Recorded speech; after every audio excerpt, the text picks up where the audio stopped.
Yang pertama, tuan-tuan dan puan-puan, balik semula kepada ayat kita ni. Wa iz qala rabbuka lil malaikati, sampai ke aba wastakbara wa kana minal kafirin tu. Illa iblis istakbara wa kana minal kafirin. Tanda ayat gitu cukuplah. Kita nak ambil. Maksud daripada Allah sebut kisah ini, tambihu bani Adam.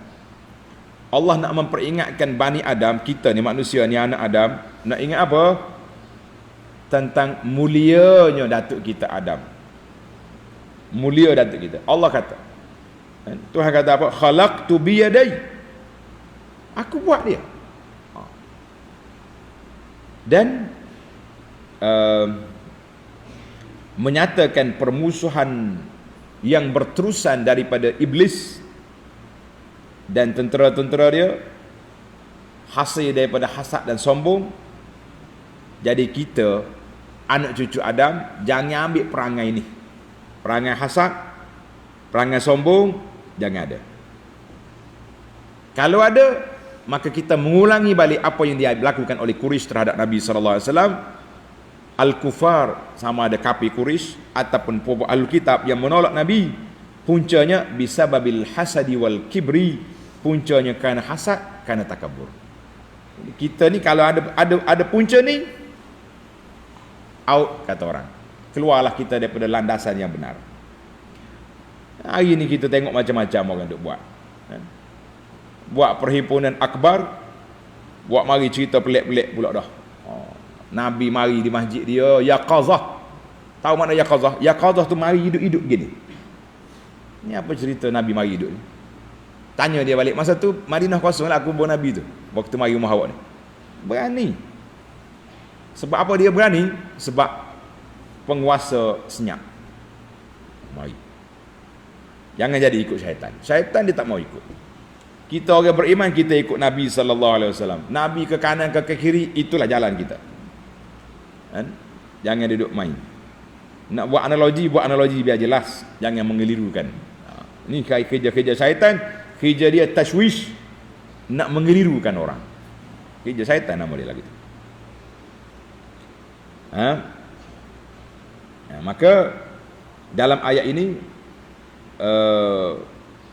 sudah jadi satu sebati dengan hidup iblis. Apa dia? Derhaka kepada Allah Ta'ala, kerana dia sombong dan takabur.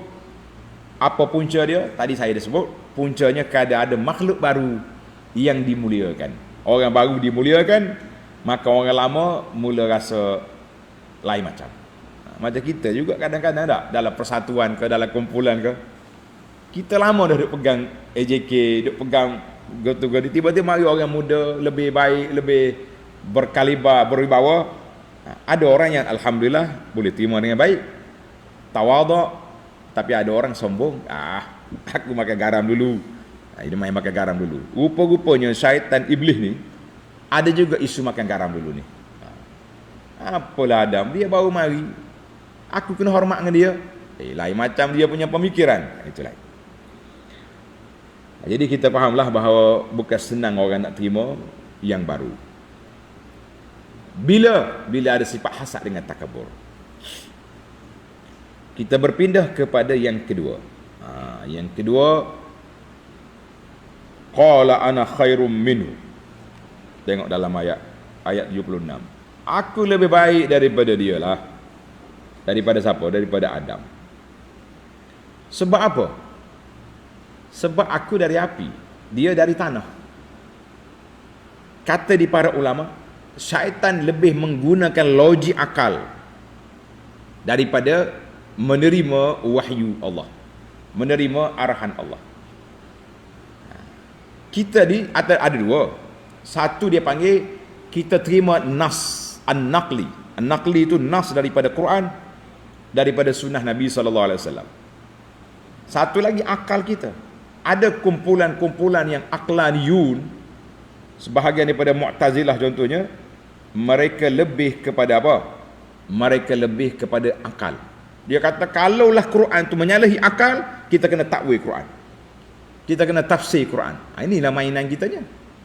Sebab itulah timbul ayat, kalaulah nas hadis Nabi cakap ini, Tapi kalau guru kita cakap macam ni, kita kena ikut guru. Sebab apa? Itu dia panggil taqdimul aqli. Mengutamakan akal lebih daripada nas, lebih daripada naqli. Ini bahaya. Kata-kata ini bahaya. Oh, habis kalau kita ambil hadis, kita baca direct hadis, kita tak faham. Ulama yang tafsir cerita baik-baik, itu maksud lain. Tapi kalau kata Nabi ikut kiri, tok guru ikut kanan, saya ikut kanan, la. Itu satu kekeliruan yang besar, yang sangat mengelirukan. Nampak macam kita analogi menghina Nabi SAW. Hati-hati kita, jangan main perangkap syaitan. Maka kata di para ulama, man qaddamal aqla ala sam'i, siapa dia mengutamakan akal, mendahulukan akal lebih daripada nas-nas yang ada yang jelas, fa innama huwa muttaba'un li khutuwati syaitan, maka orang itu telah mengikut jejak langkah syaitan. Jadi dia ni muttabi', mengikut jejak langkah syaitan. Karena syaitan dalam isu ini telah mendahului akal daripada nas arahan Allah Azza wa Jalla, maka dia salah. Dalam semua perkara, dalam beramaliyat, dalam berakidah, dalam beramali ilmiat, maka siapa dia mengutamakan akal daripada nas, maka orang itu musyabahatu iblis dalam masalah menolak arahan Allah Azza wa Jalla, semata-mata ana khairum minhu khalaqtani min nar wa khalaqtahu min tin. Di ayat ni cukup berbahaya. Jangan main. Jangan duk bermudah-mudah kita dalam masalah ini. Baik. Maka bila orang utamakan akal, timbullah tahrif an-nusus. Ayat Quran jelas, hadis Nabi jelas, tapi tak selari dengan tafsir yang kita nak. Ditafsir, ditakwil, diputar, timbullah ilmu makrifat, ilmu macam-macam. Sebab apa? Sebab sama ada ditakwil hadis yang sahih ataupun dicipta hadis yang palsu untuk menyokong pandangan dia. Ini semua permainan iblis. Baiklah, kita pergi pula kepada faedah yang ketiga. Iblis setelah dijatuhkan hukuman, dilaknat, dia kata apa? Dia bersumpah. Tengok ni. Qala rabbi, ayat 82, tengok. Ayat 82. Qala fa bi'izzatika la ughwiyannahum ajma'in, fa bi'izzatika la ughwiyannahum ajma'in. Iblis berkata, demi, tengok, dia bersumpah dengan kuasa, dengan kemuliaan Allah Azza wa Jalla. Bijak iblis.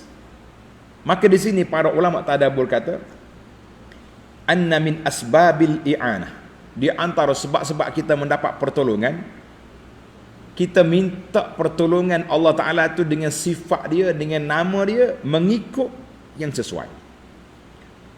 Iblis tak kata fabi maghfiratika, maka dengan keampunanmu ya Allah aku akan sesatkan mereka. Kenapa pula? Kita yang bersalah ni lah, kita berdoa, kita kata fabi maghfirat, dengan keampunan ya Allah maafkan aku. Takkan iblis kata dengan keampunimu lah aku nak sesatkan mereka.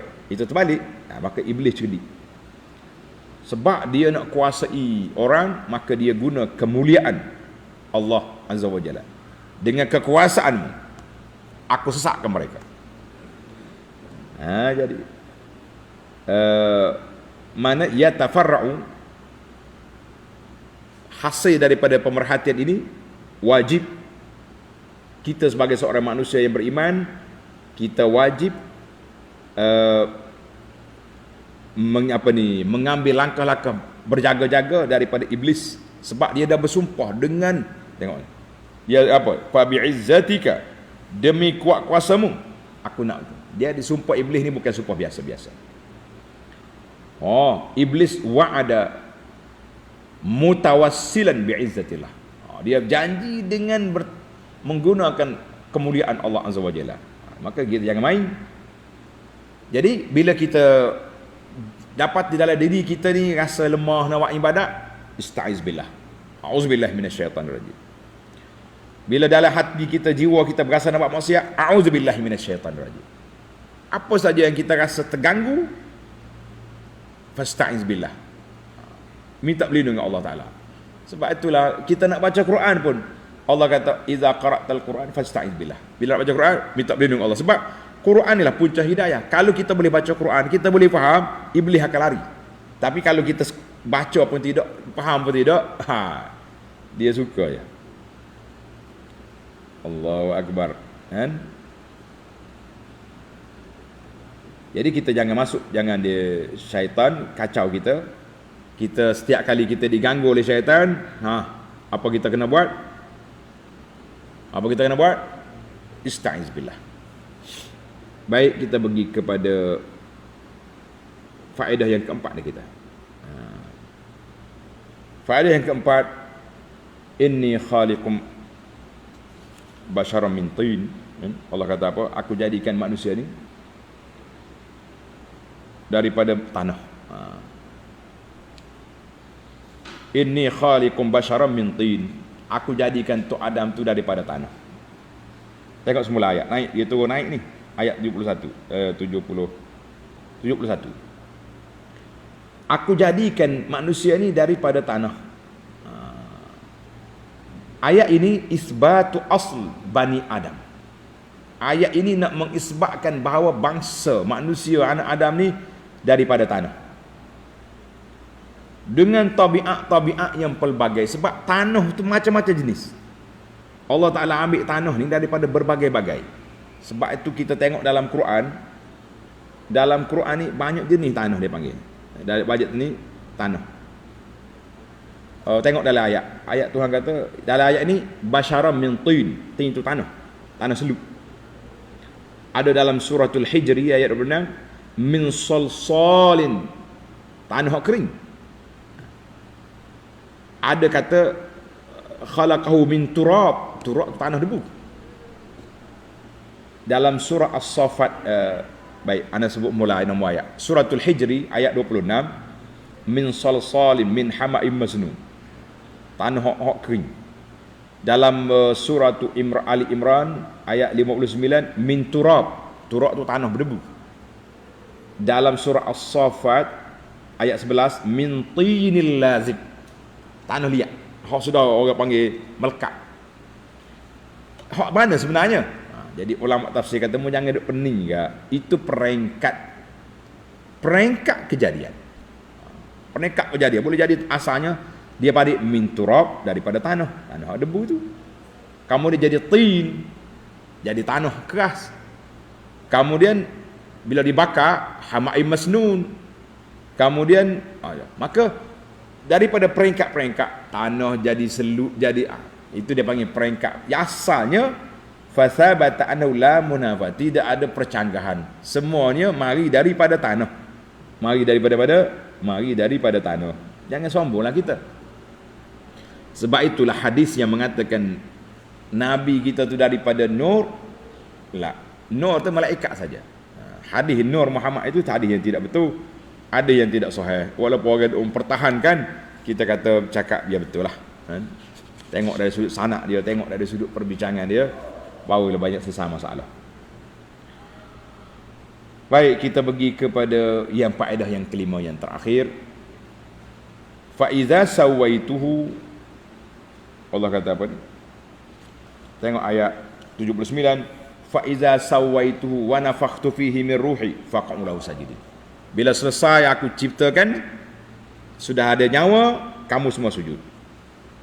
Timbul lagi soalan yang ramai orang tanya, kaifa, bagaimana dibenarkan sujud kepada lain daripada Allah? Sujud ni. Ada orang kata sujud tahiyah ya, bongkok yang begitu ya, macam Jepun ya. Apa ni? Haid gitu, haid. Lah, dia kata sujud sungguh ni. Sujud dengan mana sujud? Cuma sujud ini ta'ziman wa tahiyah.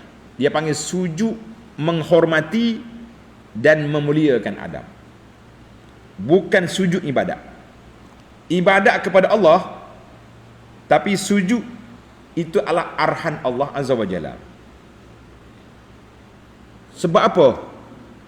Bila Allah Ta'ala izinkan sujud, bolehlah.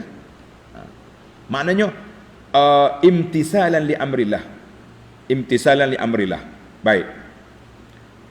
Bunuh orang, dosa ke tak dosa? Dosa. Sewaktu Nabi Ibrahim, dia tengok dalam mimpi dia sembelih anak dia.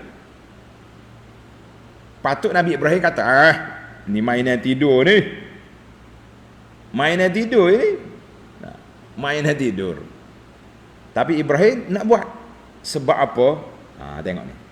Lamma umira Ibrahim. Bila diperintah ke Ibrahim sembelih anak dia pun nak sembelih. Imtathala, semata-mata kerana akur pada perintah Allah Azza wa Jalla, maka dia jadi ketaatan. Ini pun sama juga. Bila kita pergi sujud pada Adam, semata-mata dengan perintah Allah, itu naik taat. Tapi sekarang Allah Ta'ala sudah perintahkan tak boleh sujud pada makhluk. Nabi SAW juga larang sujud pada makhluk. Siapa dia buat lagi? Jangan kata aku ikut malaikat. La. Malaikat dengan iblis jadi perintahkan sujud, orang lain tidak diperintah. Jadi tak ada lah tempoh tu, waktu tu. Waktu itu saja. Lepas tu malaikat tidak disuruh sujud dah. Pada anak Adam tak ada dah. Jadi kita kena jelas lah masalah ini. Maknanya semua perkara di bawah perintah Allah, walaupun kita rasa bunuh orang ni masalah. Sekarang ni kalau orang bunuh orang dengan sengaja, keluarga mangsa tak maafkan, pihak pemerintah kena bunuh balik kawan tu. Itu dia panggil qisas. Undang-undang qisas. Macam mana bunuh orang? Dah perintah Allah. Walakum fil qisasi hayatun. Jadi bila jadi perintah Allah, jadi ibadat. Siapa dia ikut? Ketaatan. Alhamdulillah, fahamlah kita dalam masalah ini. Bukan sewenang-wenang guna ayat ni kita sujud pada orang. La, kita kena guna ayat ini sebagai kepatuhan. Kalau Tuhan perintah, sujud pada siapa apa sujud lah. Tapi sekarang ni Allah Ta'ala larang, Nabi SAW larang daripada sujud pada makhluk. Ya, duk main sujud pada makhluk ni, ada sekumpulan-kumpulan tertentu ya. Kalau siung untuk guru daripada kepala sampai ke kaki, sujud habis. Itu bahaya.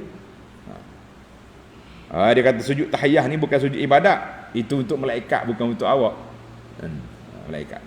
Jadi sekarang ni berbahaya benda-benda itu. Baiklah, para jemaah sekalian,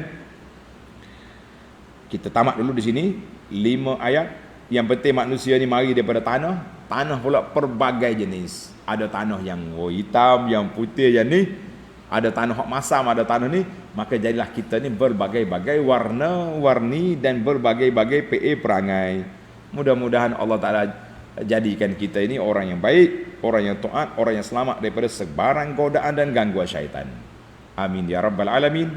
Subhanakallahumma hamdika asyhadu an la ilaha illa anta astaghfiruka wa atubu ilaik. Wa sallallahu ala nabiyyina Muhammad wa ala alihi wa sahbihi ajma'in walhamdulillahi rabbil alamin.